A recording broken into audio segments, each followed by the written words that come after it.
Yo, what's going on? So I'm doing a quick little recap of the trades that we took today on the SPY. I'm gonna talk about why we took them. So the first trade we took was the SPY 571 puts. That was at 951. I'm gonna explain why I called this trade out, why I entered it. So as you guys can see, we were under the EMAs, and we broke pretty strongly under this 575 key level. So I was expecting for another push down, especially since we just couldn't hold above the 9 EMA, if you guys can see. And mainly what I was looking for is a rejection off that 575.64. So right when we got this candle originally was green, and right when it was approaching that key level, immediately rejected pretty hard. So I was bearish right here, and I wanted to see a flush, but the problem is my entry was not good. You know, if I wanted to get somewhat green, I should have entered right at that key level.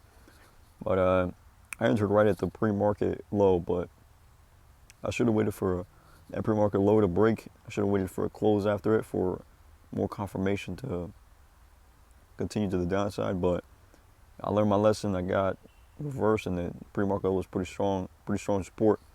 So if you guys know SPY, you guys want to wait for that break out of the range, especially from the pre-market level. So we learned a lesson on that one, and that's why I called it. And as you guys can see, we took an L on that one. Second trade we took was 579 calls. This was at 1031. Now we're gonna explain why we took this trade. So which was it? 1039. Yeah, so it was right here. Yeah. So why I took this trade was because we were above our key level 575.64, as you guys can see. So this candle right here, you know, it got bought up right there. Same thing right here, all these wicks. So I was pretty bullish right here, and I wanted to see a move to the upside, especially the way this candle was looking. You know, it was a wick city, and I think we went green for a bit, but then as you guys can see, we couldn't push up anymore, and we just got completely cooked right after that. And if we would have held, of course, we would have went green, but this was just a complete reverse on us and caught us off guard. Better entry would have been down here, but then again, I couldn't have really entered right here because it didn't even like bounce off one of my key levels. So I should have just waited for a close above the EMAs at least, right? But yeah, that's why we took an L on that one. And we're gonna go ahead and the last trade, which was a banger, which was at like 1 p.m. So this was a SPY 574 puts.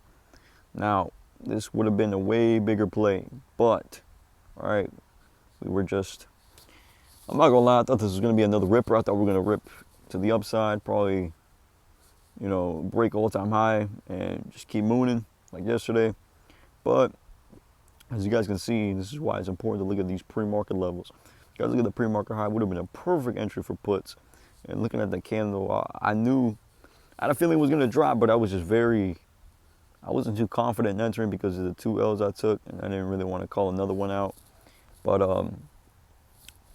we called one out at around 1, which was, where are we at right here? Yeah, so right here. So at this candle, right, as you guys can see, when we got that move down, it was I was playing the bear flag. So as you guys can see, wasn't really holding too much, you know, above VWAP, especially since it was under the 9 EMA. I just wanted to enter position right under the 9. I would have stopped out if we would have got back above the 9. So, but we did get a nice move down, and that was a quick like 50-60% trade right there.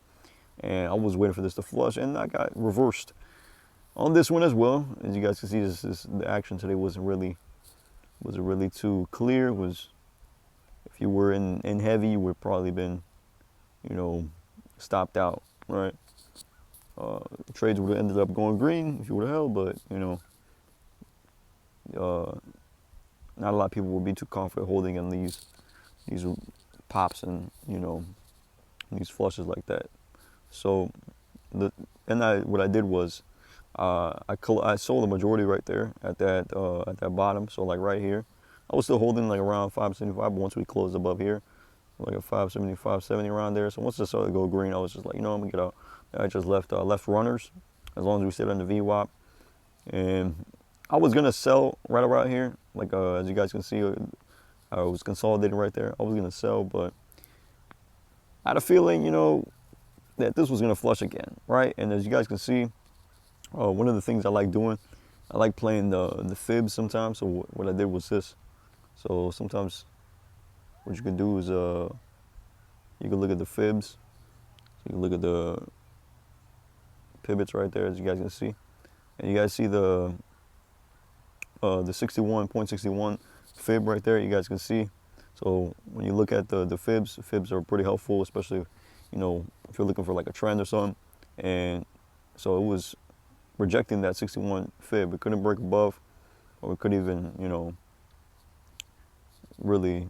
There was no volume to the upside, right? It looked like it was just consolidating and pretty weak. So I was expecting another move down. So I re-entered a lot of those cons. I went in pretty heavy because it was really low volume. You guys can see, when you guys see a lot of volume, like right here, you guys see that volume, and then when you see a move to the upside and then you see really low volume, it's probably because it's probably gonna be another move down.